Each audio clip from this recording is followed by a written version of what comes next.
Intermountain Humane Society's monthly board meeting. I forgot my copy of the mission statement, so Wendy's going to read our mission statement this evening. Intermountain Humane Society is committed to promoting a lifelong bond between people and their pets and providing care for animals in need. Thank you, Wendy. First order of business is the meeting minutes. They were passed out earlier. Does anybody have any changes or edits to the meeting minutes from last month's meeting? And I move that the minutes from last meeting be approved. All in favor? With unanimous approval, the meeting minutes are passed. We'll move immediately into the shelter manager's report and invite Karen. That would be me. Okay, I did the animal shelter count on November 30th. The inventory is attached to what I passed out to you.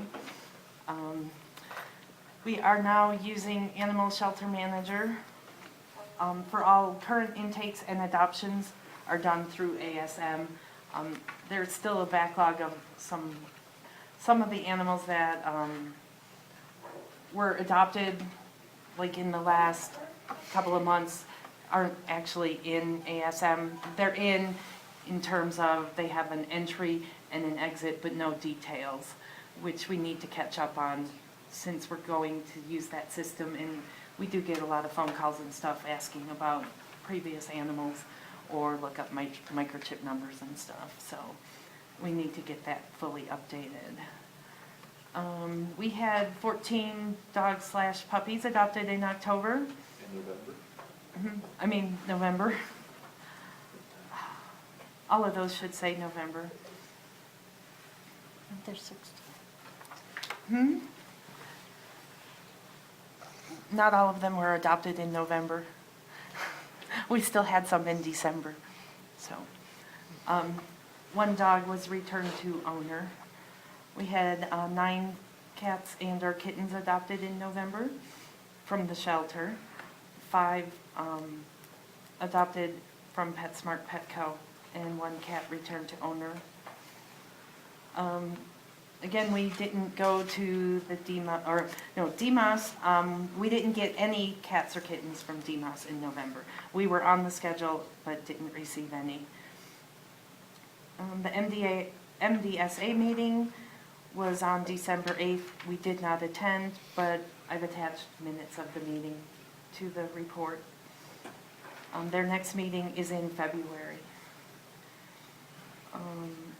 We hired Amy and Shannon for evening animal care from Thursday through Monday evenings. We had a whole slew of new volunteers come in for dog walking, cat care, cattery enrichment, and we have several people who stop in during the day now that are on our volunteer list that come and just play with the dogs also. And we had a community service worker for about 3.5 weeks who was helping Bernard. That was great. We had a lot of dogs then. And then we have another community service worker who was coming in with his mom, and he's finished his hours and loved it so much he was going to come once a week and help with the cats or anything else that we have for him to do. And that's all. Is there any questions for Karen? Yeah, I do have a question about now obviously the number of dogs that we get adopted at the Petco and PetSmart location has always been low. It's always like 1 or 2 or 3 or something. So, and cats, there's more cat adoptions that are occurring there, but even the trend seems to be down on those. I don't know if there's Over just the past couple of months, it's not kitten season. Okay. So it Yeah. tends to be higher during kitten season because we get a lot of kittens in, and then we just get them down to PetSmart and Petco, and they Okay. get adopted pretty quickly. We haven't had a lot of kittens, Okay. or Did we you haven't hold been. off on transfers down there this past month as well? Right, we had kittens down there and then we had to pull them back. Dean and Dottie, Aston and Martin, because of the ringworm. Ringworm definitely had an impact on offsite adoptions last month, and it will also in this month, you'll see in the next meeting too. I know that at the Crestline Pet, and I still haven't learned where all we have animals. I think there are 3 locations that we're working with, is that Four. right? 4, There's 2 okay. PetSmarts and 2 At one of them, we've Petcos. completely drawn back temporarily because of ringworm in that location. So, Okay. And I've talked to them and I told her to use bleach. And then she said she was gonna check to make sure that what they did use had a fungicidal in it. But I haven't talked to her since, because we don't have anything to send down there right now. I have a question also about that. Do they, do we share space in that same Petco with, or PetSmart with any other adoption agencies, do you know? Or is it exclusively us? No, it's, what's the other one, Cat Care Society? Okay. And how many cages do they have, do you know? No, I don't know.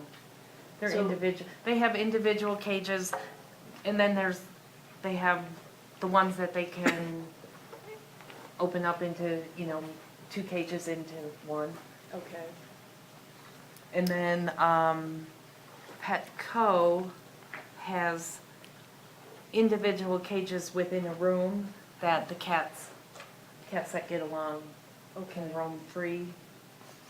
There's like a whole room, it's carpeted and there's toys all over, but at night the cats go into individual cages or doubles. Whereas PetSmart, there isn't a room that they all play together in. I would like feedback from the vet team on the Crestline PetSmart, where we withdrew our cats because of ringworm. What do you think about it? I think actually I'd feel more comfortable if we physically went there, maybe myself and a volunteer or a couple of volunteers, and bleached down the cages ourselves. And then when would you be comfortable with us returning? I don't want us to lose that location as an off-site location. I'd like us to continue to, for marketing purposes and for enhanced adoptions, keep our cats there, but. Or Karen, do either of you know if the cages that are designated for us are only for us, or do we do? No, Is if, there a crossover between the 2 shelters? there would be crossover, like if we don't have any cats down there. Do either of you know whether, what is it? PetSmart? No, the other shelter. Cat Care Society? Or Angels. Angels. Angels with Paws. Are either of them having a concurrent problem with ringworm? I don't know. When I Probably talked, a good idea for us to reach out to them and find that out. when I talked to the lady at PetSmart, our pet care person, she didn't say that the other cats had it. Because I had asked her if she'd had anyone else, Any tell other her. shelters? Right. And her answer was no? At that time, she said no. But I haven't called her back. Yeah, I think that's a good idea to go down there and disinfect the cages Okay. so that we know. And I that would they've like, been properly kittens or disinfected. not, I would like us to have adult cats available for adoption and use those cages. And we've taken adult cats down there. Mhm. All the adult cats that we had at the time, before the new ones I came know there were a in, bunch that were not appropriate. Right. Right. they had been down there and it didn't work out, and so they Okay. came back, and so we couldn't take them down again. Okay. Those cats we took in today might be good candidates to go, actually. Yeah. One other question I got on the shelter report, obviously, we didn't do any DMAS at all during November. And, Was that There- our decision, or did they No, just not have- we didn't get any calls from them. oh, we didn't? The first week of November, we didn't get any calls from them at all. So the first week of every month is that we're on call? Yeah, and so mid-November, I called them and canceled the December one and told them that we couldn't take cats in December from them. And they said, okay, and now we're back on the list for January. Okay, we are on the list. We end up Maybe being, if we could contact whoever the contact person is down there and just, I mean, we do want to try and get if we're gonna have this Christmas promotion that we're doing, have we had any response to that at all? Yeah. We're getting 25 cents. I'm really hoping that I those two shouldn't have cats said go. kick, gotten rid of. Sorry. Adopted out. We adopted one I out think of today. everything in terms of The space. goal is to send Jack and Bones home, yes. But we have adopted out a couple of the cats that have been there for several months. And since it came out in the paper yesterday, there does seem to be interest. We're getting phone calls. We even adopted one of the cats out of Ringler MISO today. Right. Actually, I realize now that that actually isn't a question for the shelter report, it's more from your report, so. I'll address In transfers terms too. of, yeah, where we're looking at in taking animals from, now Absolutely. that we're clearing everything out. I've got it on my list. So, okay, so that wasn't on the shelter report question. Any other questions for Karen? Okay, thank you, Karen. We'll move right on to the shelter director's report, and Marta? Right. So this holiday mailing that that some of us have been bearing under for 2 weeks since the last meeting is finally all sent out. The bulk mail turned out to be 3,182 pieces, and I'm estimating about 85 that we hand addressed and sent out with first class postage stamps. The results started coming in on the 5th, and as of today, we've collected $3,070 in donations. I think this is probably going to be the strongest week that we have the next 7 days from today. So I hope we continue to see really strong returns from it. The mailing did end up costing us, I think Steve and I estimated about $2,000. So we've at least made that back, and I hope to see us at least double that. Do you pick them up every day? We have been, between. Does it seem like it's still peaking, or? I don't know, I mean, yesterday was a really big stack, today was a pretty big stack. Variable, But it's, yeah. So it's a little bit hard to say. In terms of number of responses, it seems like it's about the same. It's just that we don't know what size gift is going to be in each response. So it might be 10 envelopes every day, and then we don't know if it's going to be $10 or $25, or Right. we actually had someone give $500. So yesterday it was about $1,000. From today it was about $400. Okay. So it's fun checking the mail this time of year. I did draft an acknowledgement letter that I customized to go out after this mailing, and we're staying current on the thank yous. We've issued thank yous every day, and we're completely current right now on the thank yous for this. January, let's do it again. But let's don't do it quite so big. The letter that Steve had drafted before announcing our 30th anniversary and updating supporters on our progress for our programs is the one that I would like to send out in January. And what I would like to do is for folks who have responded to this mailing and given less than $50, and for folks who have given a gift prior to December 10th, I actually want to make this another ask and include an ask for our ambitious plans for next year, and for everyone who has given $50 or more or whose gift is received after December 10th, I want to send out the same letter as an informational letter and not include an ask. Wanted to know how everyone feels about that. My concern would be managing the data to figure out who's getting those. But it may not be that hard. I hope No, it's I can not. pull that information from QuickBooks very easily. So, Okay. yeah, that's not an issue. Okay. Which brings me to the next item too, is that we're trying to use Animal Shelter Manager now for our primary tool for the mailings, tracking gifts, and acknowledgement letters. Steve was able to plug in our cash-in form that we fill out for every gift that we open and receive for processing.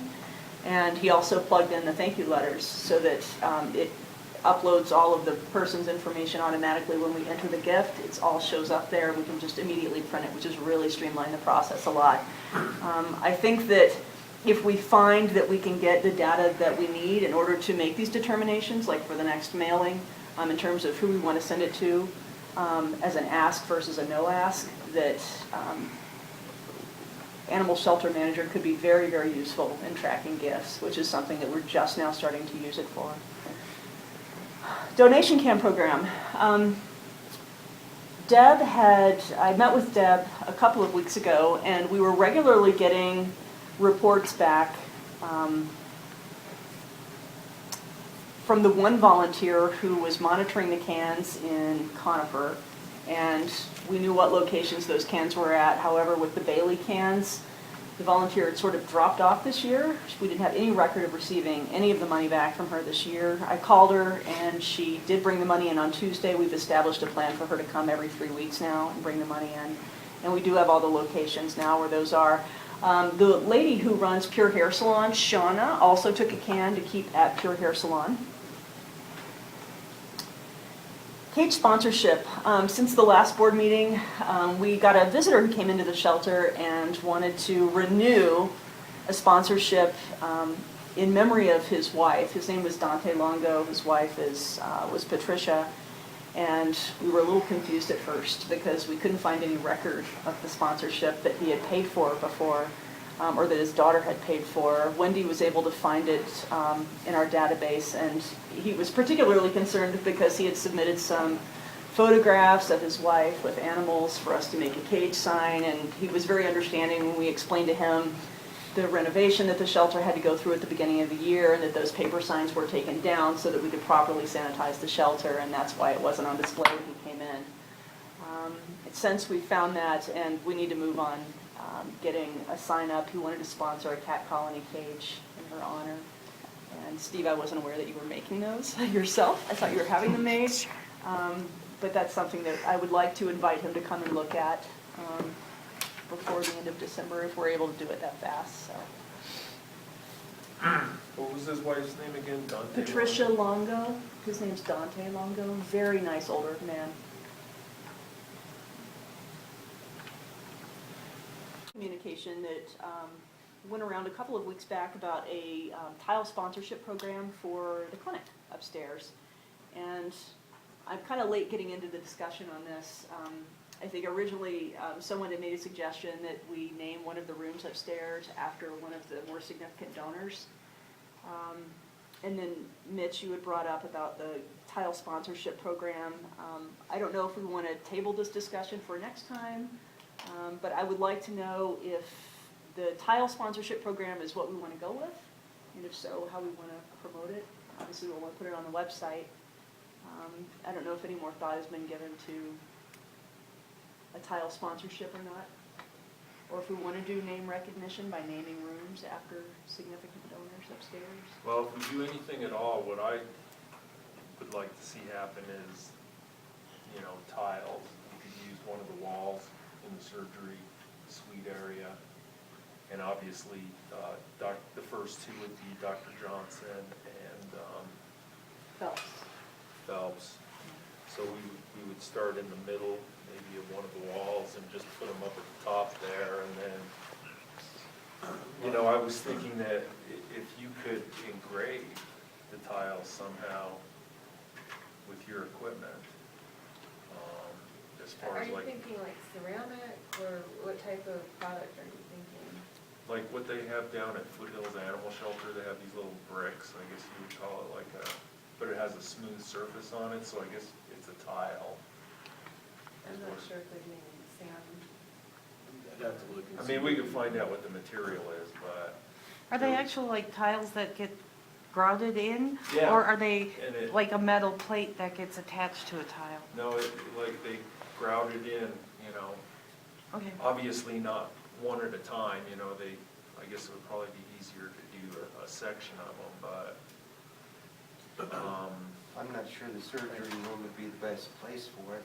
No one would see that. Yeah, is nobody would what see I'm it, and thinking. it might interfere with Cleanliness. sterility issues, yeah. It ought to be somewhere where somebody can see it. Mhm. I don't know if that's what we want to do, but I do think that so many people have given so much to get this going that they need to be recognized. Well, Mitch, do you want to lead up, because there's obviously costs involved. I have no idea what the tiles are, what they cost. I guess I do have a little bit of concern. I mean, I don't mind doing some of them, but it is wear and tear on my equipment. well, I think my biggest concern is, like what Marta said, is this something that we do want to promote? I mean, it has been a little bit of a hot button for some people. I've at least had contact with. Well, the other thing is too, is we don't have a permanent building like they do at Foothills. I mean, Foothills is always gonna be there, because it's their building. We rent the building and won't always be there. We hope someday to build our own shelter, so.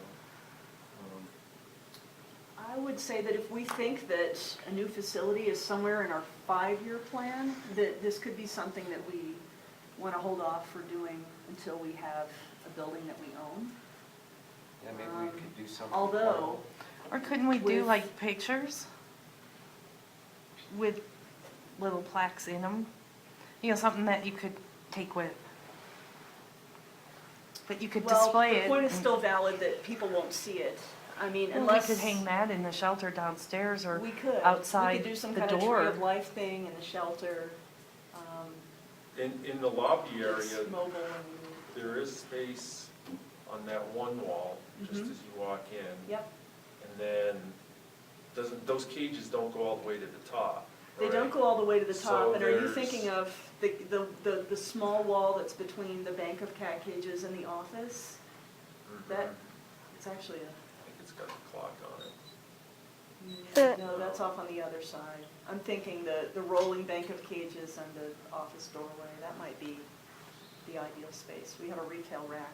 Well, I guess, I'm all for the idea. I think it's a great idea, and we should be recognizing our sponsors more. So I think maybe if Mitch, if you want to just lead some conversations and report back on it at next month's meeting with some more ideas. Maybe some thoughts. Something less permanent, I guess, Costs is what we need. An But, idea of yeah. something that, But that can be moved to a new Exactly, place and yeah. either become permanent or still be displayed. Right. And I guess I'd like people to think about, is that the best use of time? Would it be better to put some time into a capital campaign to actually work on achieving that goal?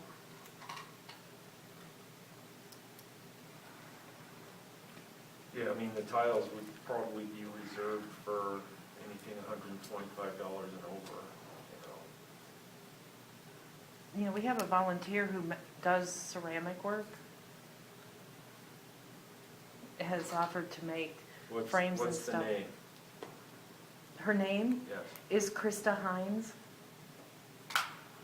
And I know, Mitch, I've looked into this a little bit before, and I know there's a ton of websites you can find of what people charge, and you'll be able to find some comparables and things like that. Okay. So as far as, this is how much we charge this, and then you get a 12 by 12 Okay. space or a 4 by 4 space or whatever. That Not sort of bother. thing. Yeah. Okay. Krista Hines, do you have her email address or? At work, yeah. Okay. I have all that information. Karen. all right, new idea. So I have this idea to do these little yappy hour cultivation events, which is sort of where we invite about a dozen people and hope for a small handful, given how small our shelter is, to show up and serve a little bit of wine, like 6 to 7 p.m., usually maybe Thursday night or so. My suggestion would be, if we do every other month or once quarterly, to invite people who have given what we would consider a major donation for our shelter. That would probably be like $100 or more over the last quarter, and invite a handful of people over to take a tour of the shelter, see the animals. Really, it's a way to keep supporters connected with us and our work and what we do, give them a little behind-the-scenes tour, answer their questions, talk to them, get some wine in them, let them see the animals. Ask them for donations. And I think that this is probably something, exactly, collect donations. This is something that I would like to launch late winter. I'm thinking maybe end of January, February. Wanted to know what your thoughts are on that. You don't think that we could do them more frequently than once a month or once every other month? I suggested initially once every other month, and Karen thought that there was absolutely no way we could get someone there, get enough people there. more I don't often than think- that. And I haven't been here long enough to know, in terms of who we'd want to invite, and I'm thinking a mix of people who are major donors and key volunteers. Maybe we should have Whether them or come not on we would want to do it more Wednesday often than every other month. Wednesdays we're open though, and I don't want us to have alcohol in the shelter while we're open. nights. It could be Although another room. actually, it might not be a bad idea. I mean, we're there, we have someone staffing who can do adoptions if an adoption once needs to take place, and keep the cash drawer open, and I like You know, the the idea. I mean, let's figure out the timing is. okay. and, So we're in favor of this. Yeah. Let's experiment. Let's see if it, you know, Yeah, if it's a hit, then we can always do it more often. You Yeah, really don't okay. think that we can do, okay, yeah. Let's see what we get, and then go from there. great. Let's have one I- party. I want to start in January then. Perfect. Yeah, I mean, if you have a good turnout, and then it's like, okay, we'll have one in February, or, Kind. And she did a couple of favorable articles a couple weeks apart, one in the end of November, one just Wednesday of this week. Also, in addition to the Pet of the Week ads, we had a back page ad that was featured last week on the 285 Hustle. I don't know if any of you saw it. It was a really pretty, colorful ad that advertised our new shelter hours too. All right, bullet point, shelter operations. So we're open 7 days a week now. We've gotten really positive feedback from the public about this. I don't know that I've been here long enough to tell if it's caused adoptions to go up or not. I feel like it probably has. Maybe Karen can speak to that better than I can. But we are getting shelter visitors every day, and we're getting a lot of positive feedback about it. Beginning of this month, we had a staff meeting. All the animal care technicians were there.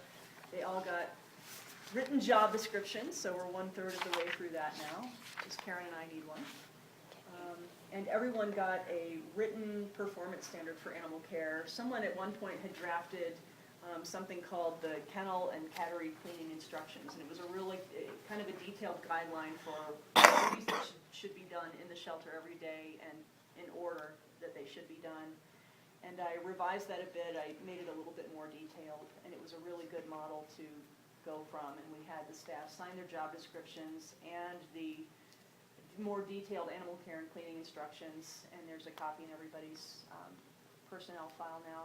Staff have mail folders. We were identified that we had a need to be able to pass items to each other in the shelter, pass out paychecks, and share information. We don't always see each other or cross each other's paths with some of the staff that are coming in the evening, so I created mail folders for everybody, and they're now on an inbox by the refrigerator in the tech room. The legal pads that we've been using as an informal communication log are now a mandatory daily procedure for staff when they come in on their shifts to read the notes that other people have made and initial them off so that we're all responsible for the information. We found this to be really effective in enhancing communication in the shelter. We've got cage tags now, asking people to sanitize their hands between touching the animals. I created some hot pink new arrival tags to alert Kathy and Dave when they come into the shelter so they can more easily visually identify the animals that need to get a vaccine or microchip on or examination. We have done away with animal files. For the most part, we still have some for the animals that are in foster care. All of the shelter animals now have their cage cards and their medical records all hanging in the plastic sleeve on the kennel door. except for maybe the white kittens who ate theirs. I put theirs back up. But eventually, when they're adopted, that information is ending up in a folder somewhere. Yeah, actually what we're doing to eliminate having to use so many folders is we've got adoptions folders by the week now. So for the week of the 11th through the 17th, for example, we're running it Sunday through Saturday. All the adoptions for the week, all the adoption paperwork is clipped together, and it's all stuck in there. That makes sense? No, I understand what you're saying. So the contract. If something happens, if somebody returns something, then they have to know what week that they adopted it. We'll have that in Animal Shelter Manager. we can access that in animal By shelter. alphabetically, you can do it Well, you can look We up can their look up the name. animal's name, we can look up the person's name, Okay. and it will have the date on there, and we can access it from there. And it'll have the date on there and then. you can get the Absolutely. folder. Okay. Yeah, yeah. I think everybody's aware that we have one critical care patient at the shelter right now. Very, very sad situation. We adopted a cat out who did not eat in the new home, a big fat cat too, who did not eat in the new home for 2.5 weeks and was brought back, and we're now administering subcutaneous fluids on her twice a day. We are syringe feeding her 4 or 5 times a day. She's on about 5 or 6 different medications. Dave and Cappy have done blood work on her twice, and Cappy has arranged an ultrasound for her for next Wednesday. She's been diagnosed with fatty liver disease. Tell me the medical name for it again. Hepatic lipidosis is Hepatic my lipidosis. diagnosis, but that's my diagnosis. Mitch thinks that there may be other things going on, as well as, I've been consulting with other vets, so that's my diagnosis, so I just want to put that in for the record. She seems to be perking up, but we, I guess, aren't convinced that she's going to survive what she's going through right now. And Is just, that accurate? yeah, just FYI, this is liable, if I'm right, this is liable to be a pretty protracted case. We're going to have to treat this cat for probably a couple months before she's back on her feet. It is curable though? Yeah, but Sometimes. it has a high mortality rate as well, so we'll see. All I know is, yeah, there's just so much we can do, and we're doing it, so. In the immediate sense, we've changed our spiel that we're giving to adopters when cats go home. I think particularly adult cats tend to get stressed by the transition of being in a cage in the shelter, getting in a cardboard box, going on a car ride, getting into a new household. While that's ultimately the best thing for them, it's not uncommon for us to get calls, for any shelter to get calls with adopters who are concerned about inappetence in cats or hiding. I think that we really need to stress with adopters that it's critical for cats to eat. I mean, even 2 or 3 days can be very dangerous for cats if they're not eating, and that's something that we've worked into our adoption spiel with people when we're sending cats out now. Do we have it written down? Do we have something that we send with them? No, but we could certainly add it to the adoption. I don't know if it's in packet. that packet guide that we give out or not. There's a A new parent guide. veterinary new parent guide, right? I don't know that it addresses, We'd have to look Yeah, at that. probably Not more than eating anything the else, cats. if you just make sure on the cat adoptions to tell people, that this is like one of the, most critical this is a things. very, very important point that I'm gonna tell you right now, is make sure that this cat is eating. Okay? And if it No, isn't. we could write something up and include it in the adoption paperwork. Yeah. And, I mean, and we go over all the paperwork, each piece of paper we go over Yeah, with the adopter. right. Like the whole medical Yeah, record, we stuff go to over take it. I think putting something in writing and having the adopter sign off on it would help to emphasize how important it is, and I Yeah. think that's a good idea. But I think we should. And that make they sure should and call say that us. to everybody. Okay. Animal intake and transfer program. Transfer activity that we've had since the last board meeting.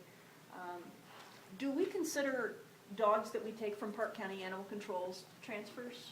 We do, okay. So we've taken in 5 dogs, 1 from Park County Animal Control and 4 from the Connor Animal Shelter, which is on the other side of the hills south from here. Buena Vista. Buena Vista. This particular shelter tends to get very overcrowded. They have kennel space for 30 dogs. And when they get overcrowded, they have dogs that start living in strictly outdoor kennels. They're pairing dogs up. And they've reached out to us now twice. Most recently at the beginning of this week, and said that they had 47 dogs. So there were 17 dogs over capacity. And we're scheduled to take in 4 more dogs from them tomorrow. Have we checked with Park County to make sure there's no one on? We always do, Okay. yeah. We always check in with them first before we make a decision to transfer others. Are you guys driving down there to get the animals? Absolutely not. They're Park driving County? them to us. Oh, Park County. No, Buena Connor? Vista. Connor Animal Shelter is driving them to us. They're Buena Vista. sterilizing them now before they bring them to us. We're trying to do this in the most cost feasible way that we Okay, so can. that's perfect. Yes, yes. See, and that's another example of, that there is local need there as far as the animals that we're intaking. And we do have, there is a name on the board of a person that it says, you know, we'll do transport to Ark Valley. And I haven't called that person yet. Where is Ark Valley? It's Arkansas Valley, so it would be like Is that- Salida. I don't know where that is. It's, the shelter's in Buena Vista, and just so you know, the animal control officers go between the two areas quite often, and if they're coming back and forth, they would be more than happy to help out. Oh, okay. Because Oh, that's good to know.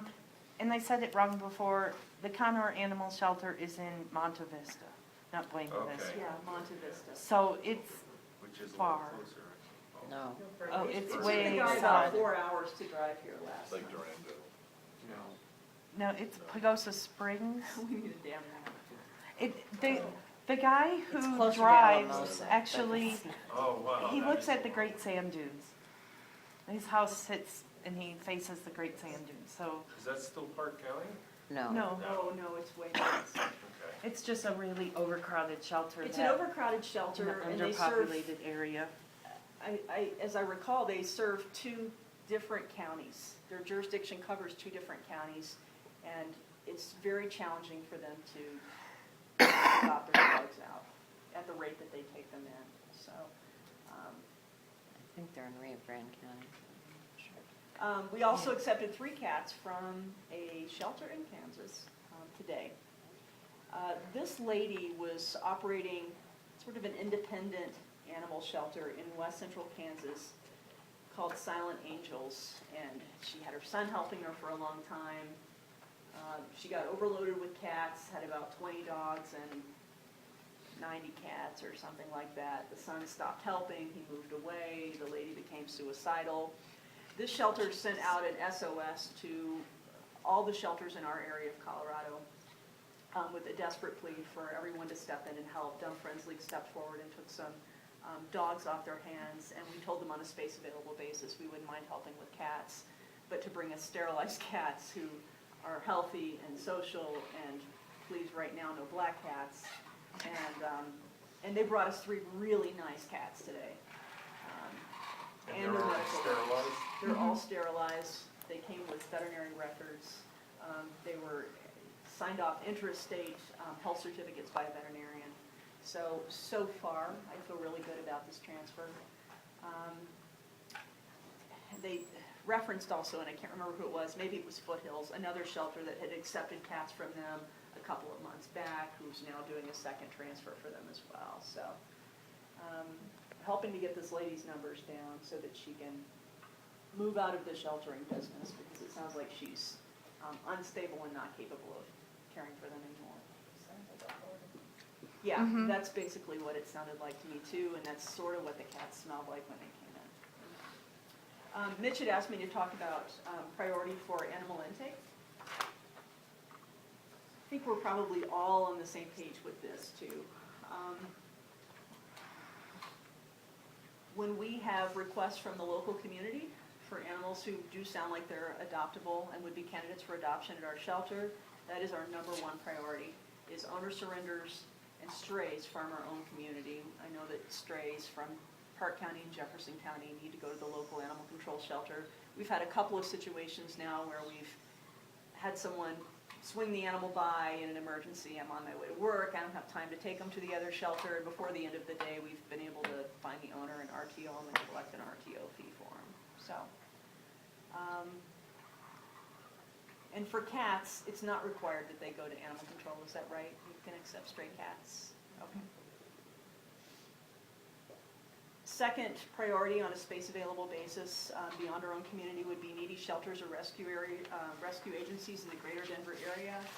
So Denver Municipal Shelter, anyone else locally who needs our help.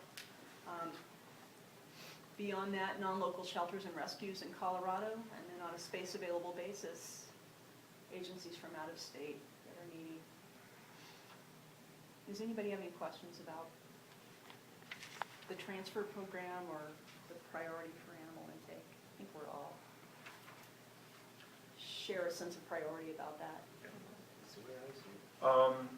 You know, one thing on emphasis, you know, the number one thing is taking in stray or owner surrendered animals. I mean, are some of those animals gonna be high arousal animals? You mean, are they temperamentally sound? Right, I mean, what if we run into one that we don't feel is adoptable? Would we Well, just I'm take trying them to down? address that up front before we take them in, actually. When we have an opportunity to speak to someone about a potential owner-surrendered animal, I'm asking as many questions as I can ahead of time and basically asking them to come by and schedule an appointment for us to meet the animal and determine whether or not we can accept them to our shelter. We do What need if to. we can't? Send them down to Foothills? Mhm. I've referred people to Young Friends League and Foothills. Okay. Does Foothills have a program for, like, dogs that bite? You know, people that work with them? I think it probably depends No, on the I'm gonna animal and the say situation, no. but if there are Because I know no Denver biters Dumb that. Friends League does. Yeah. They have a big I'm program gonna say for. no, because what they have is a eval. People that just evaluate the animal, either as their owner surrendered, then they get it right away. If they're off stray hold, then it's when they're off stray hold. And if they show any kind of aggression or anything like that, they're classified as high arousal. Do they transfer them anywhere? Because I know And it's sometimes they will for rescues, you know, people that they, the pure breed rescues Yeah. and stuff like that. I mean, they do an amazing job down there, really. Mhm. Well, that's what I tell people.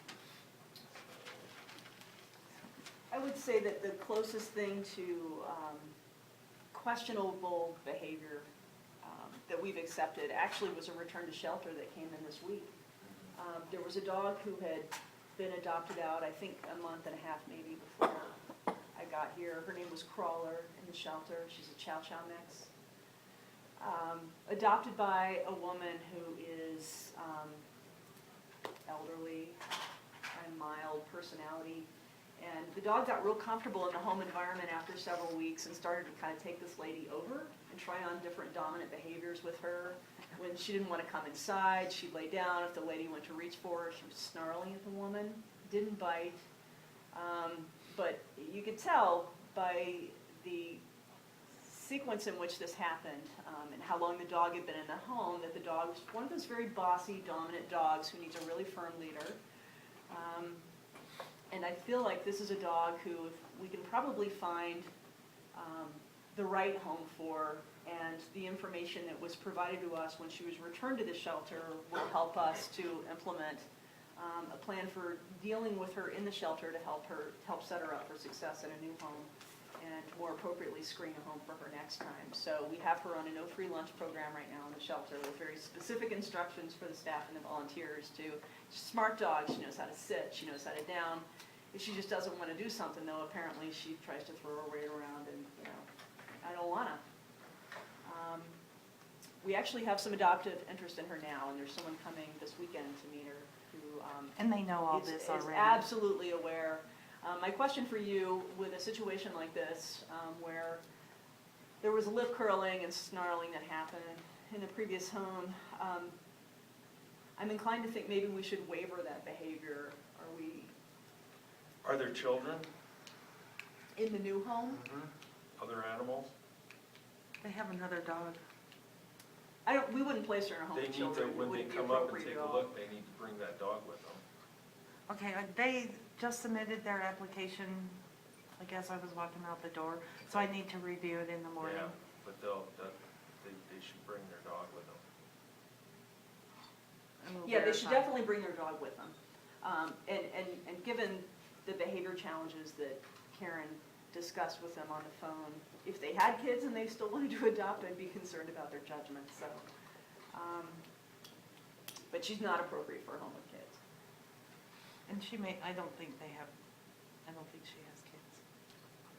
Not young kids. Definitely waivers are used, like even geriatric animals, there should be a waiver clause. Should be a musculoskeletal clause if there's any dental disease.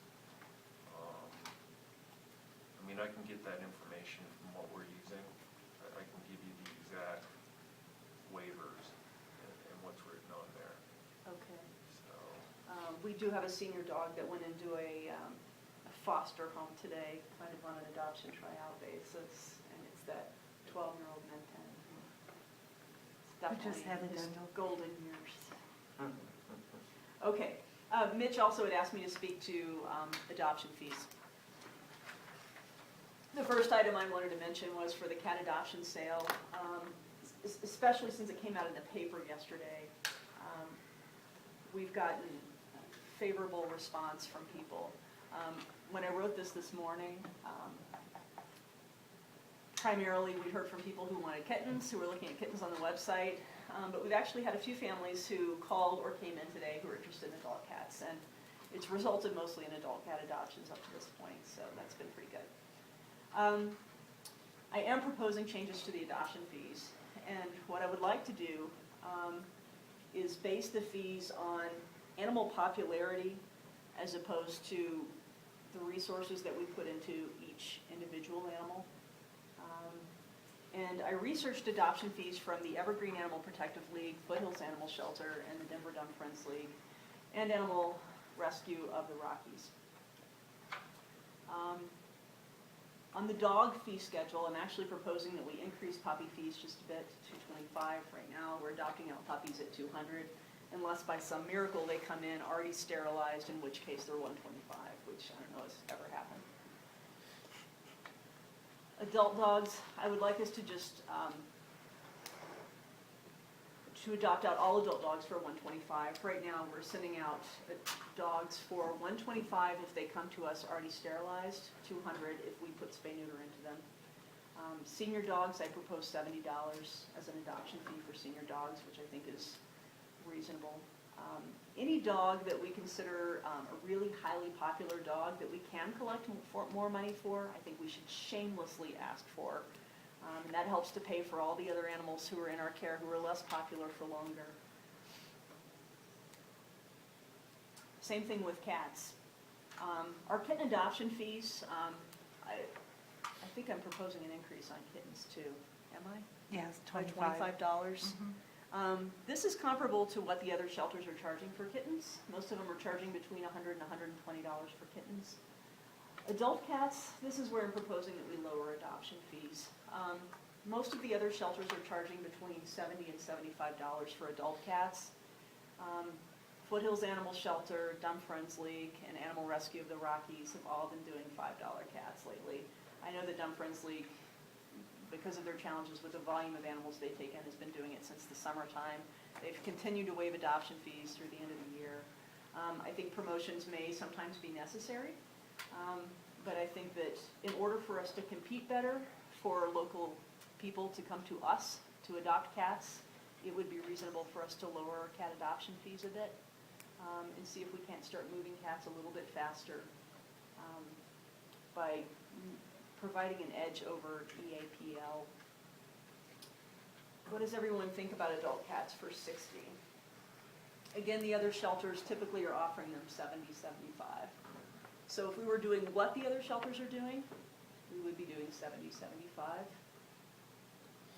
I think given how much it costs us to house the animals, that makes sense.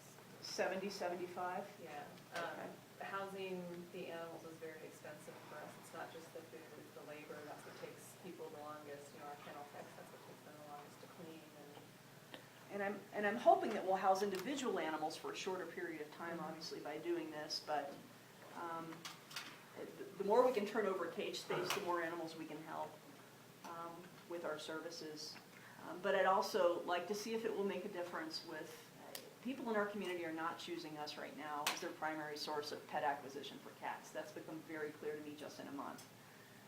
We've had a couple of people who have had a conversation with us and been put off by our adoption fees for cats. I'm hoping that this will make a little bit of a difference and allow us still to be competitive with the other shelters.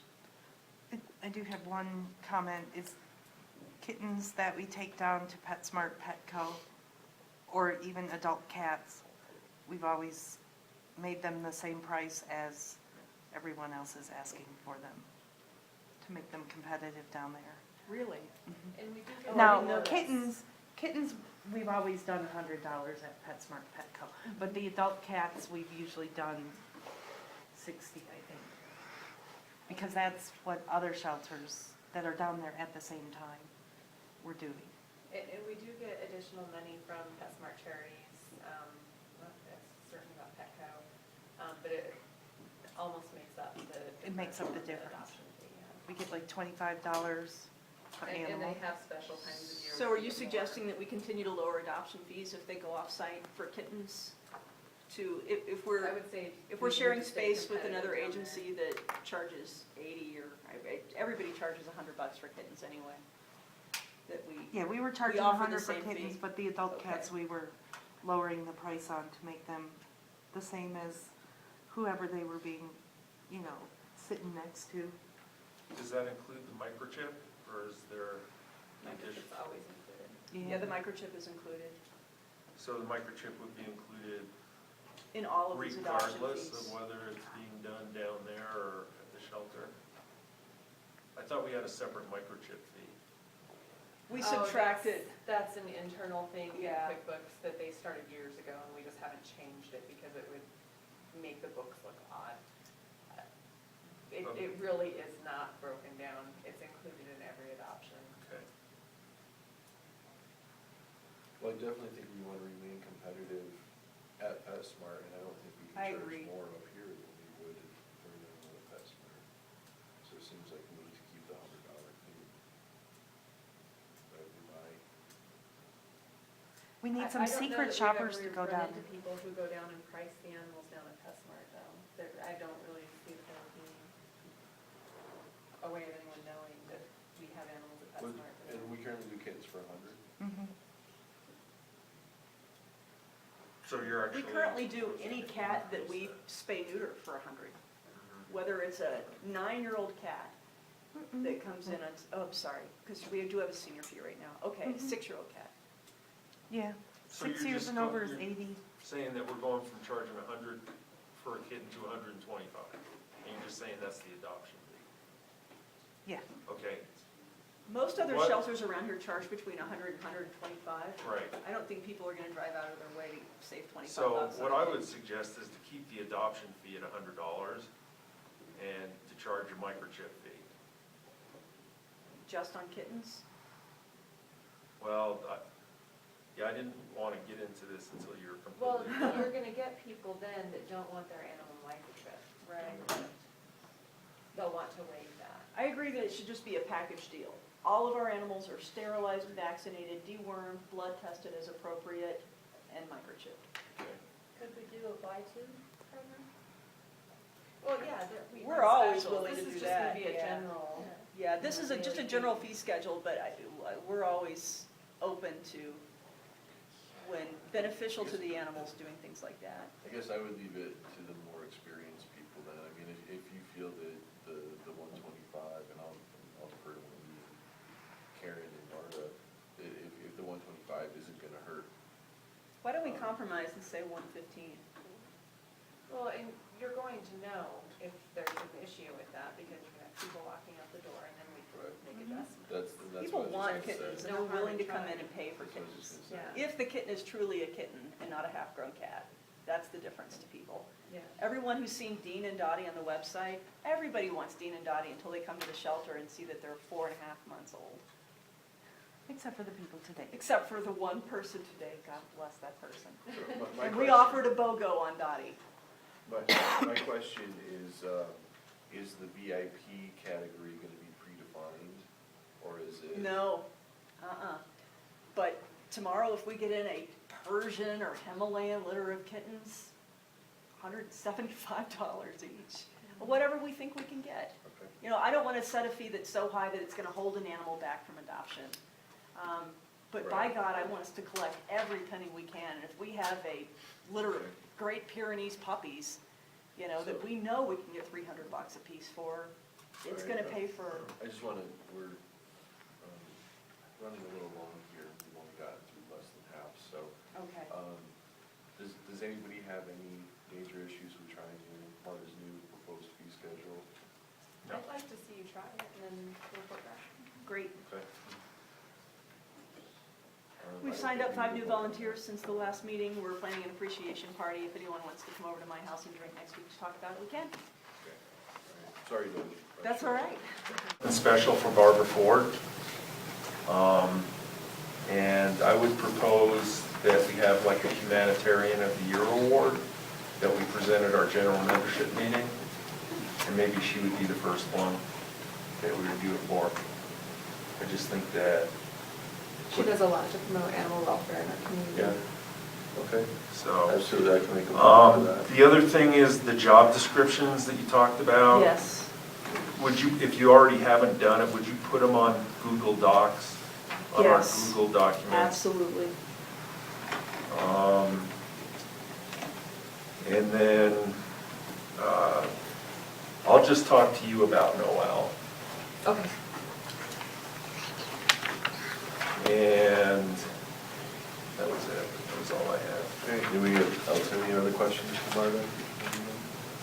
All right, thank you, Marta. Next on the list is fundraising committee report, so what you have before?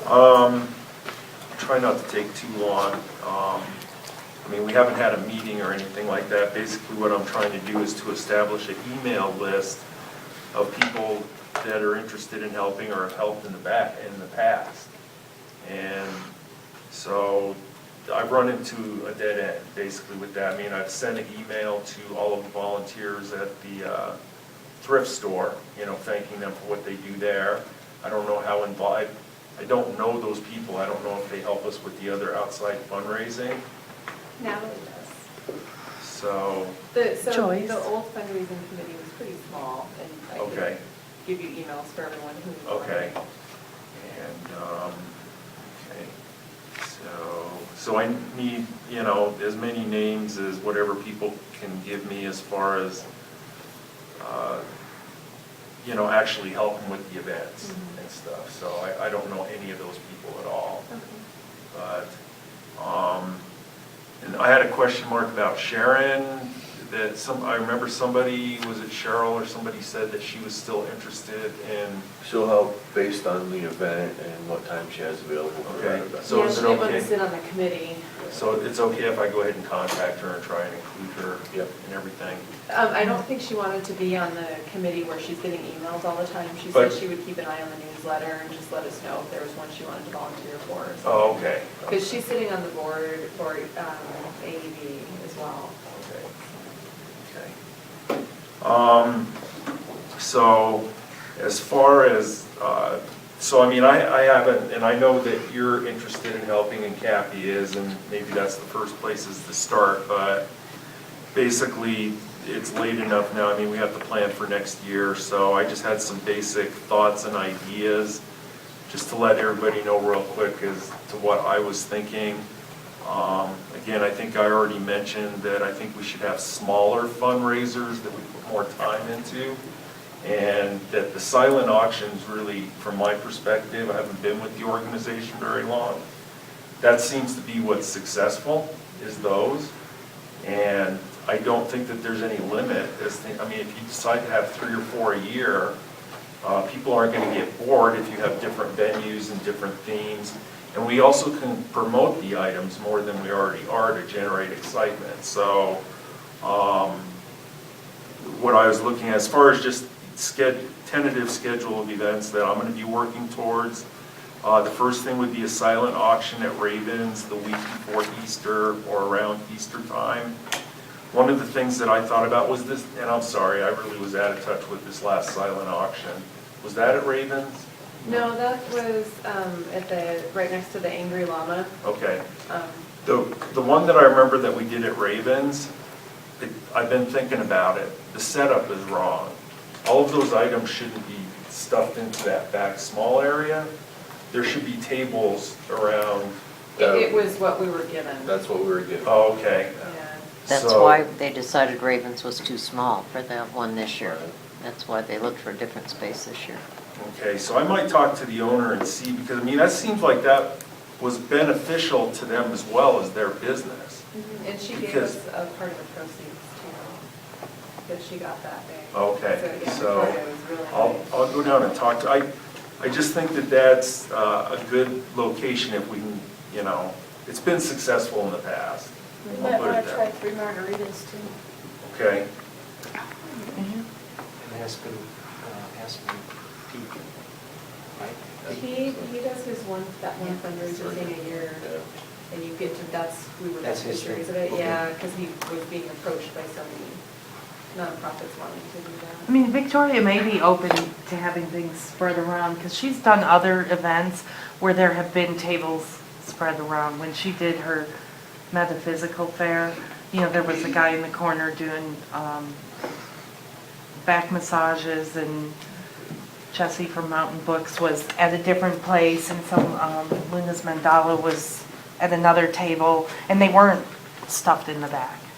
So this is really, I think, what should be discussed at a fundraising committee meeting. okay, Yeah. yeah, exactly, so, And Cheryl and I had actually gotten together and talked about a few things that we'd like to get with you and talk about too. So Okay. maybe we can just get together another time.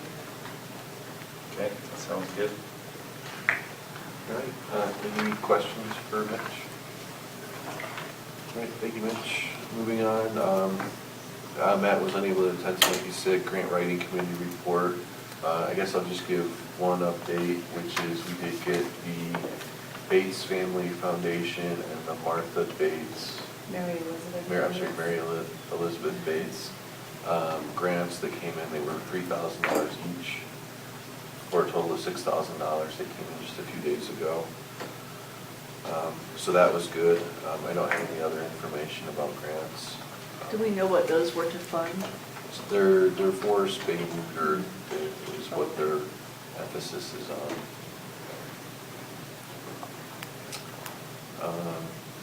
Any other questions for Matt? The operations committee report, Dave? Not a lot to report, still working on the surgical suite. Everybody's been so busy with everything, we got kind of bogged down. We got the wall and door up for the isolation quickly, and then kind of bogged down on, and just FYI, this is a surgical suite progress, as much as it is I saw that you had that scheduled later on the agenda. At any rate,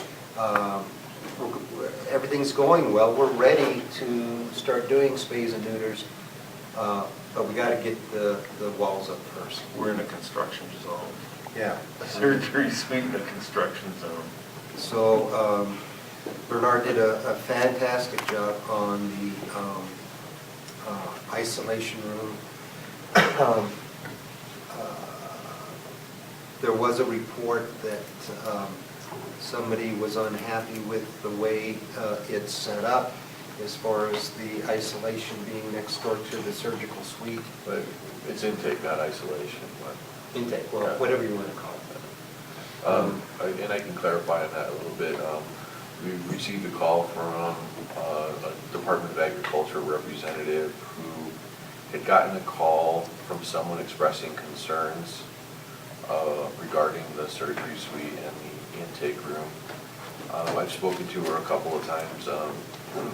Hopefully we'll still have a visit pretty soon, but Department of Ag's in the process of a reorganization, so we may end up with a different representative for our area and stuff like that. She was supposed to call me back this week, I haven't heard. But as soon as she does, I've invited her for a tour of the place and for any advice she has. I'm not expecting any problems. I mean, I described in pretty good detail the layout of the room, and she didn't seem to think there were any concerns.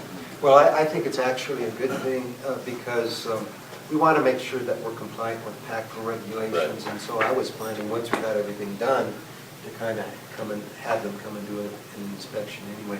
Anyway, I'm not worried about it, the way we plan to do the airflow and so forth. Right. So ringworm, that's been the biggest thing lately. It continues to go well. Cultured the kittens last week, and as of, was it yesterday? It was the 3 days, or 4 days, I mean. 4 days. Started on the 11th. We're all negative. Mhm. My plan is to re-culture on Saturday or Sunday, and if we get 2 negative cultures in a row, then they can be released for adoption, and it can be done with the ringworm outbreak. Excellent. Anything else? Kathy or Mitch, as far as operations go? Mitch continues to do cat neuters. Thank you, Mitch. You know, and hopefully soon, cat spays and puppy neuters. Yeah. We've had a couple of vets express interest in helping out with our spay neuter program, so things are looking good. If we can just get the physical facility done, we'll be ready to go. So do we have all the supplies and Yes. equipment that we need? Pretty much. I mean, we haven't done the final, We're Oh. very close. but we're very Just close. lots of and- notes. yeah. Dave Bernard wrote out a list. Got it. An itemized, you did get it? Yeah. Okay. So, And I was supposed to have bring we something paid him, for you. or has he submitted an Yeah, invoice, or, I've okay, paid him. thank you. and that's staying within budget. Yeah. Well, I mean, we Yeah, I mean, we're didn't, under what we approved already. yeah, I mean, Yeah, we but I didn't mean- spend any money on equipment thanks to you guys, I mean, Well, thanks to Dr. Johnson, so. yes. Which we need to get a thank you to her if we haven't done so already. Likewise for Footnotes, Max Max Fun. Fun. Max Fun, yeah. That's on my list to do, yeah. See me about that. Okay. That's it. Okay, any questions for Dave or the operations committee? Okay, next up is Finance Committee. What do you have for?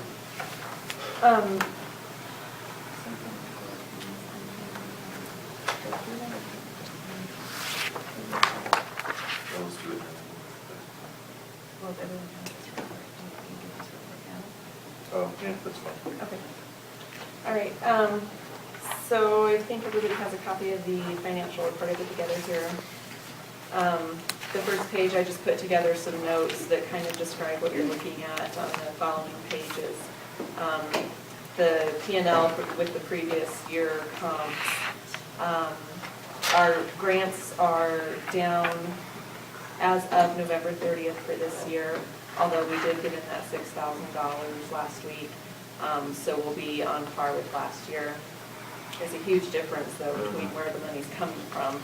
There are a couple of foundations that typically give in December.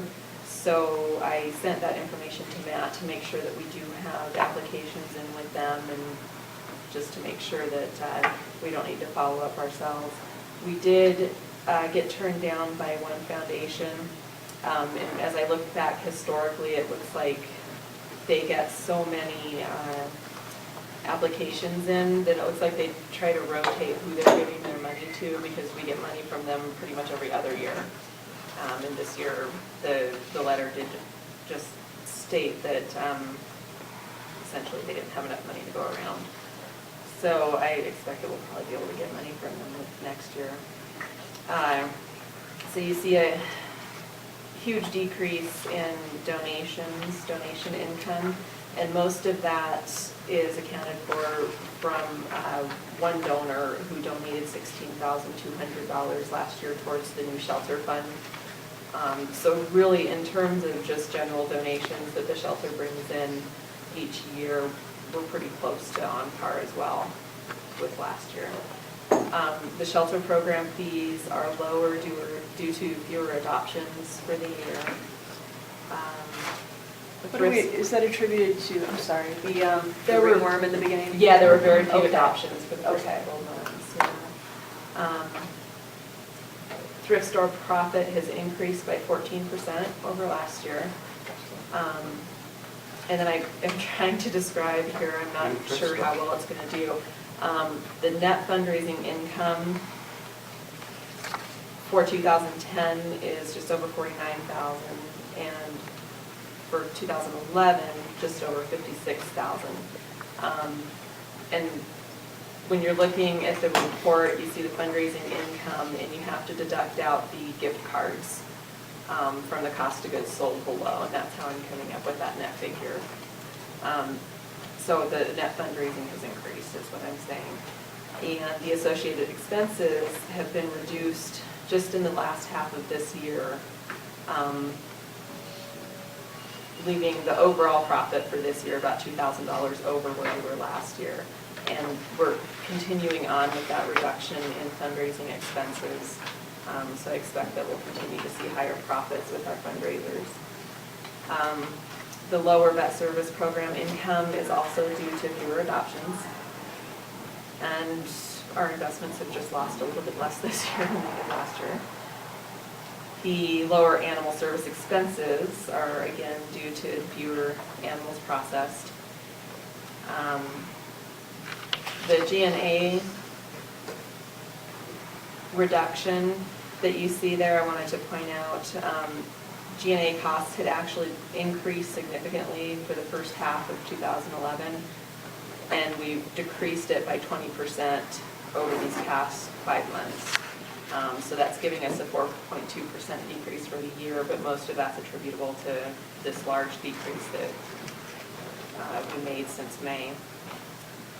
70% of the shelter expenses that you see there were accumulated during that first quarter of 2011 and are associated to the ringworm clean out and remodel. And the staff and volunteer expenses, you see a huge reduction there, and that's because that's mostly mileage reimbursements. Now that we have the shelter van, that's what's used to transport the animals to the spay and neuter clinic, to the pet smarts and whatnot. And we've also tightened up quite a bit on having employees driving around. We'll get to more detail about these last two items. The uncategorized expenses include funds that we are working to recover, and then the loss of funds also includes funds that we're working to recover. The sheet behind it, balance sheet, basically what it comes down to is we have about $5,000 less in assets today than we had this time last year. And the last page, although it's not noted, this is the thrift store P&L, so you can see where it's increased, the profit has increased by 14% over last year. So Natalie, if you want to share that information with the folks, that would be awesome. We decided not to have a meeting. Make a kudos. Yes. To the thrift store. Any questions for Wendy? Okay. Thank you, Wendy. Tech committee report is me. Just a real quick couple of things. Marta covered most of the animal shelter manager software. That's going well. We're processing most things through there first. It was nice I was very pleased to see Karen was entering the cats that came in today within a few minutes when they came in today. So I was happy about that. I'm learning. There's actually one picture in there. Is there? Yeah, of Rascal. Awesome. We're getting there. And, I'm learning more about the behind the scenes of it so that we can produce automated thank you letters and things like cash and receipts. So when you type the person's in, you can hit print and everything comes out at the same time. It seems like it saves quite a bit of time. So the website, we're constantly updating it as much as Amy is able to. Amy's our volunteer who is doing our website work, and she's added a couple of nice new features to the website for anyone who hasn't seen it yet. There's now a rotating highlight image in the top. Natalie is going to be sending us some pictures for the thrift store. We'll add another picture in the cycle to highlight the thrift store a little bit more on the front page, and change the fonts and the colors and things like that.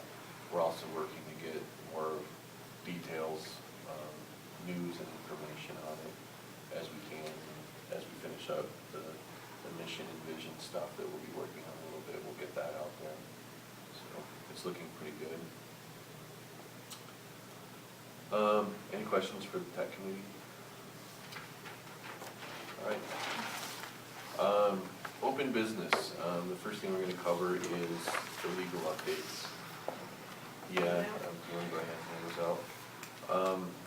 For those who don't know, after doing some research on the financials, we found $21,244.75 in missing or misappropriated funds from January of 2010 through May of 2011.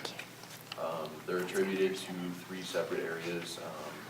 Adoption fees, quite a bit of missing money from adoption fees, unreasonable late fees and charges due to financial mismanagement, and credit card charges that were for personal use. We've been working with a legal representative, legal counsel, for several months, determining the best course of action.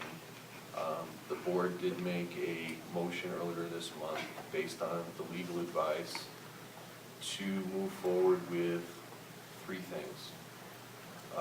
The first being sending of demand letters to several parties who are being named responsible for that missing funds. The second is a criminal charge or criminal investigation into some of the missing funds. And the third is a letter to membership, and also will be used as a press release. Wendy just distributed to everyone here the letter that will be going to members.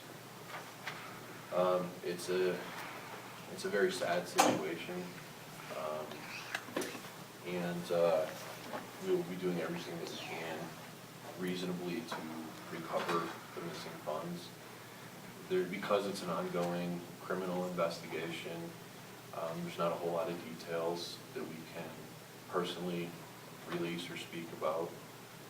But if anybody has questions, we do have legal counsel who can step in. So that's the news. Is there any questions on that I can clarify? Okay, thank you.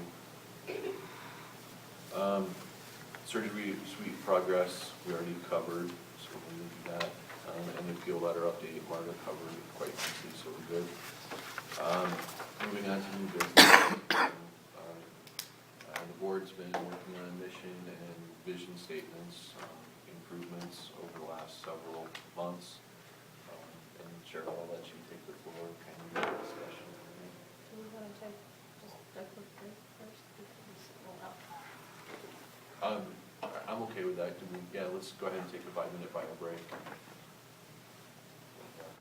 Stuff to start with, and then we sat down as a group together last week to start talking about IMHS, its future, and what we wanted to do and where we wanted to be. So we've come up with a modified vision and mission, and wanted to give all of you the opportunity to take a look at it when it's still in a semi-draft format, and provide your input, and let us know if there's anything that you want to possibly change about it. I want to start out with some of the guidelines that we went by. We were using a document about how to create visions and missions and goals and objectives for organizations. So we just focused on these first two steps. A vision should be a group's shared vision, communicates a sense of purpose. It expresses what is important and why. It focuses on the future, and it reflects the shared values of the group members. So with that in mind, we came up with a vision that's shown there on the whiteboard, which is to serve, educate, and inspire the community to advance the welfare of animals and elevate their value in society. Safeguard, rescue, shelter, adopt out, and advocate for animals in need. Act as a lifeline to underserved regional shelters, and maintain our 100% placement rate for adoptable animals.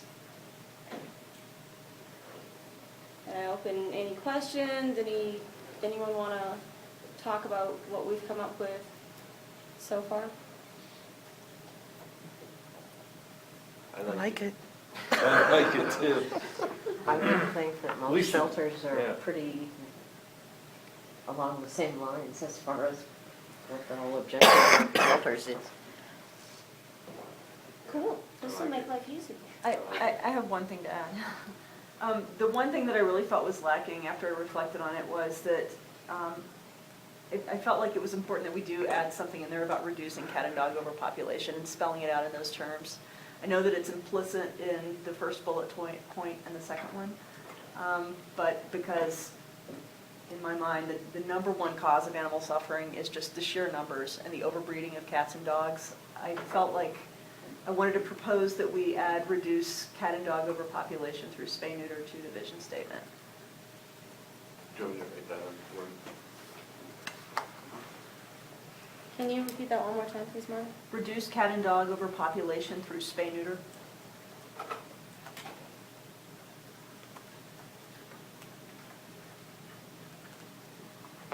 Okay. Through educating people about spay neuter or Through spay neuter and education. us I like spaying and spay, neuter, neutering and or education. both?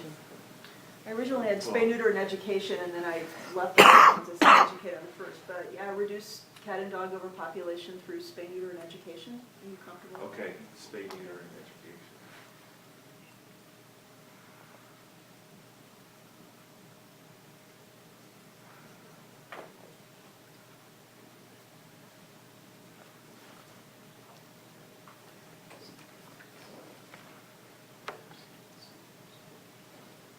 All right? Did I spell it all right?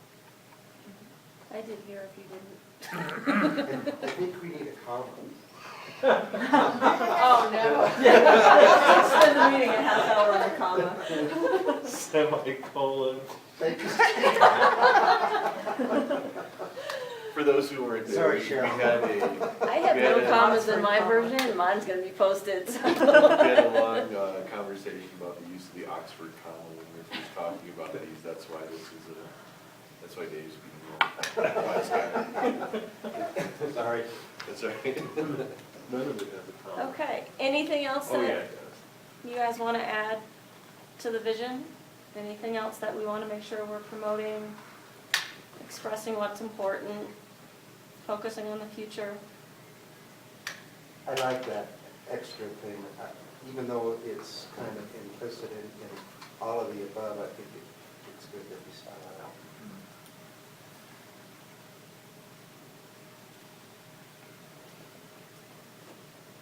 Anyone else feel like there's anything else that might be missing, they might wanna add or change? This is your opportunity.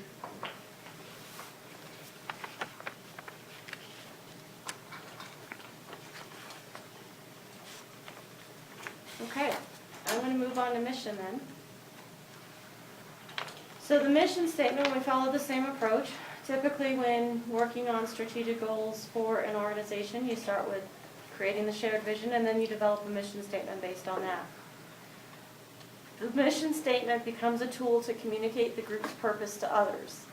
A mission statement will tell people what you do, for whom you do it, and how you'll get it done. In addition, the mission statement sets the group's direction, is clear and concise, is realistic, reflects the values and beliefs of the group, demonstrates a commitment to serving others, is inspirational, and is action-oriented. From this mission statement, the next phase of this will be going in and developing goals and objectives directly from IMHS and strategic planning. So the mission that we drafted is IMHS serves animals and people by offering adoption services, sheltering, and the promotion of animal health, responsible pet stewardship, and fostering compassion towards animals.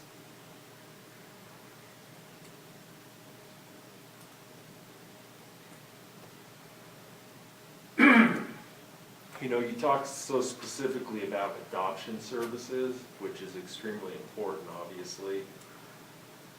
But, I mean, how about the other things that we do, like accept surrendered animals, the working with the, Children. I think it's just all included in sheltering.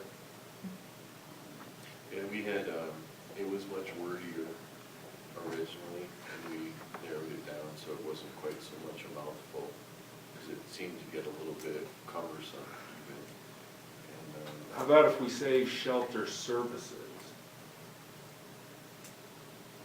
Adoption services, shelter services. I like the I- word sheltering. You like sheltering? Sheltering services, but I really like the word sheltering. I agree with Mitch, because we specifically mention adoption services, but we don't mention spay neuter, and we lump everything else under sheltering. It does seem awkward to me.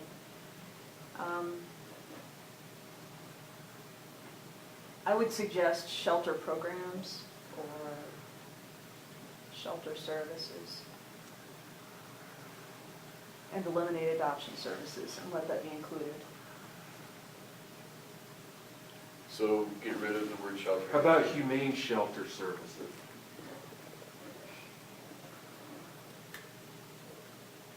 How about progressive shelter programs?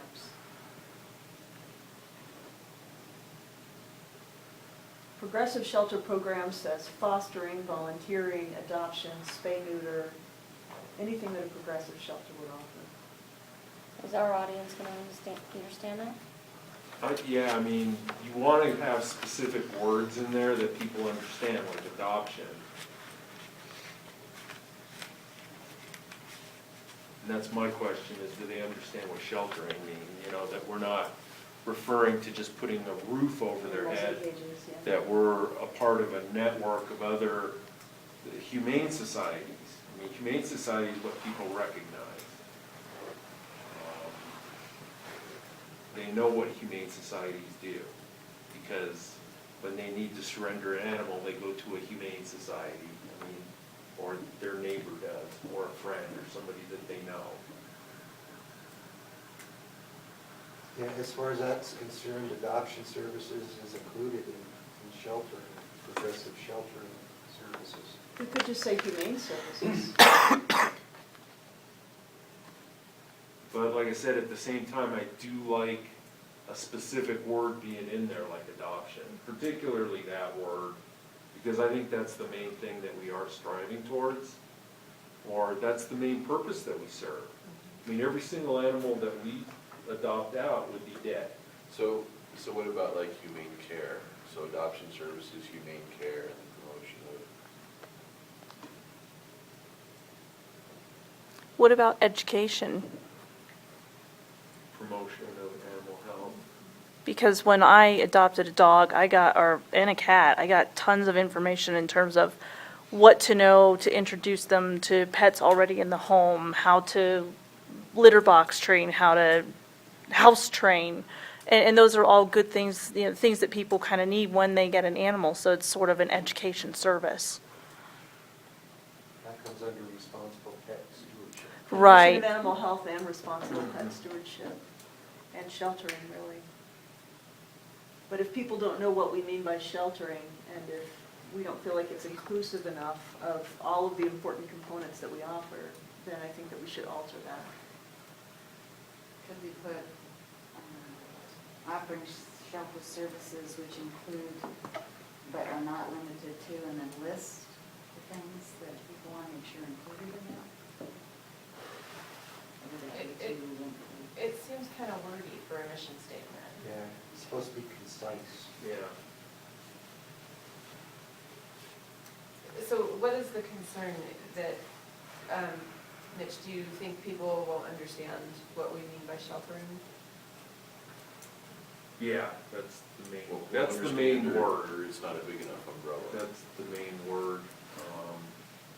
It just, yeah, like I said, sheltering, I think people think, oh, what they're talking about is that they have a physical facility and they got animals in there, and if it's raining, they have a roof over their head. So it's not the right word to describe. And it's, Well, those of us in that like, field of understand it, but- yeah, I mean, we're part of a network of what people recognize as a humane society. I think that's a really short term, but people understand that there's so many things that we're accepting surrendered animals and, So what about IMHS serves animals and people by offering animal care services, Yeah, animal care and adoption services. adoption, sheltering, and something to that effect. I like Marta's idea. And put Yeah, which one's serves animals and people by offering progressive sheltering services. I don't know what progressive sheltering services are. I think there's an issue with how clear is that. I don't understand what that would It's, be. and I think our community and how our community communicates, and progressive sounds like a very political term to me. And that's why I kind of like the, by exceeding the standard of care.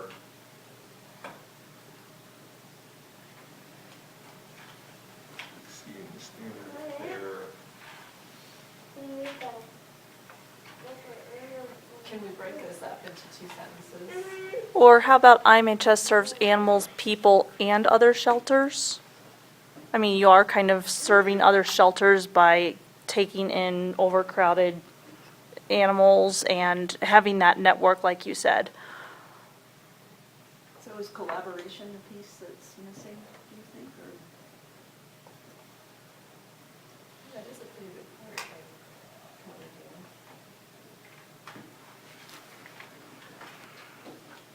Like we said, collaborative humane services. Instead of sheltering.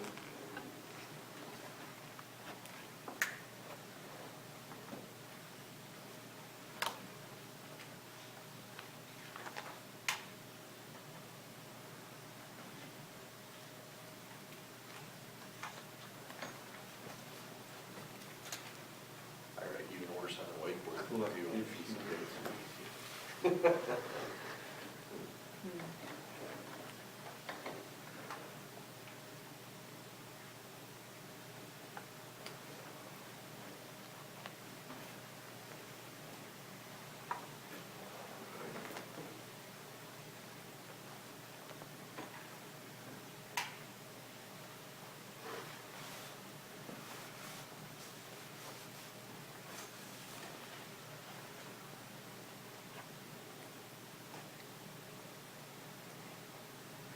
Still needs work.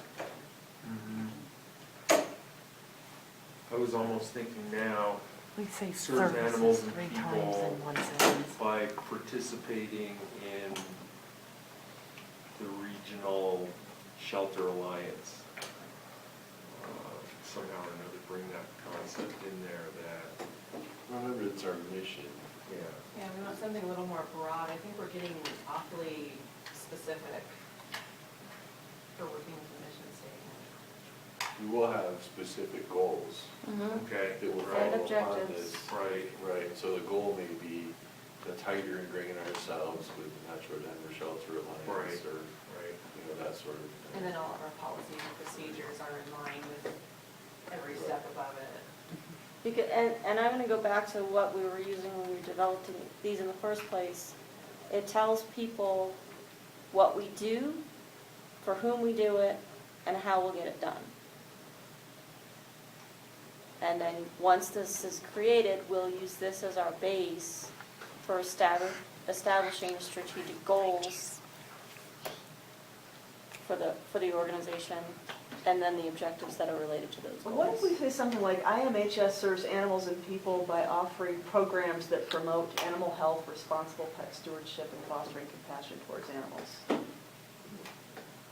I hope you wrote that down. I like it. God, can I say it again? IMHS. IMHS serves animals and people by offering programs that promote animal health, responsible pet stewardship, and fostering compassion towards animals. And then what the vision and the goals and objectives say everything else. Yeah, the With word, regard to specifics, the so word that we don't feel like we're doing the programs. same component. Because that did Programs seem a is little wordy even. how as we have do here. it. How we do it, programs. What? That promote Is that it? that promote animal health, responsible pet stewardship. Yeah, you got the rest And of it is it right. fostering or foster And foster Foster- compassion, and foster foster compassion compassion. towards animals. Well, it's not- so it's Promote already animal right, we health. changed the type of the pets and And the. foster compassion towards animals. Yeah, that's it there, that feels a lot more comfortable.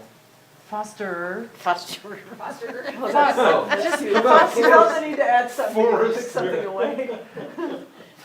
Just IMHS serves animals who are programs that promote Yeah, that, just the changing those few animal words. health, responsible pet stewardship, and foster compassion. Programs that, I think That promote Promote. animal health and responsible pet stewardship and foster compassion towards animals, Why and? instead of the comma. And I'm really not trying to be funny about the No. comma, but because promoting animal health Oh, yeah, and those responsible are two. pet stewardship and then fostering compassion towards animals seem to be two separate. Yeah. Oh, it's getting ugly in here. animal wars. Geez, good thing we're not dealing with semicolons. So, IMHS serves animals and people by offering programs that promote. So we've got IMHS serves animals and people by offering programs that promote animal health and responsible pet stewardship and foster compassion towards animals. Yeah, that, So it's like foster Less or cumbersome. fosters? programs was the word that was missing. Programs that foster. Yeah. Programs that foster friends. So, Tal, that says, who we do it for. What we do. What we do and how we do it. But does it say how we do it? Offering Programs. Programs. Program. Okay. There are many, I many, think many, that- many programs. I mean, could you almost break that down into noun, verb, and adjective, pretty much? IMHS programs. Right, I'm getting a little punchy. Okay, so IMHS serves animals and people by offering programs that promote animal health and responsible pet stewardship and foster compassion towards animals. Yeah, that's it. Okay, Everyone's pretty happy? Okay. so that's I our can't new wait for mission. the So goals. next steps, then we'll get together and start defining goals and objectives. Let's, do we want to make a motion on these? What about, since not hardly anybody showed, did we get it out on the web about this meeting and that we were gonna go over this? Yeah, And that's, nobody showed up except, I'm sorry, I don't know. It's a the name. shame. Sharon. But we want to give people a Sharon. chance to see it and then respond before we. We can't drag this out. You'll get the same All right, response. then, I move we yeah, I mean, it's, accept this This is the as. chance. The This people is who our- care are here. we're the board of directors, so this is our job. We put an announcement up on both Pine Cam and 285 Bound to let them know specifically what we discussed in the new vision and mission this evening, and that anyone who wanted to attend would be more than welcome to do so. So at this point, we need to make a motion to pass this new vision and mission, and then we can move forward promote with it. next steps. Yeah, And we can post this on the website to Yeah. say, here's our new vision and mission. yeah, absolutely. I think our members are gonna be pleased with what we came up with. Yeah, This is, It's certainly not worse than the old one. So the old one oh, was- it's a definite improvement from what they already signed up for membership for, Yeah, that's for sure. Right. All right, I move we accept what's on the whiteboard as our vision statement and our mission statement. All right, so it's been moved and seconded that we accept what's been written on the board as our mission statements. All in favor? I, Aye. Any opposed? Awesome. And that is the final piece of business for the December IMHS meeting. And I will go and close the meeting at 8:37 p.m. and thank you all for coming. the only thing that I thought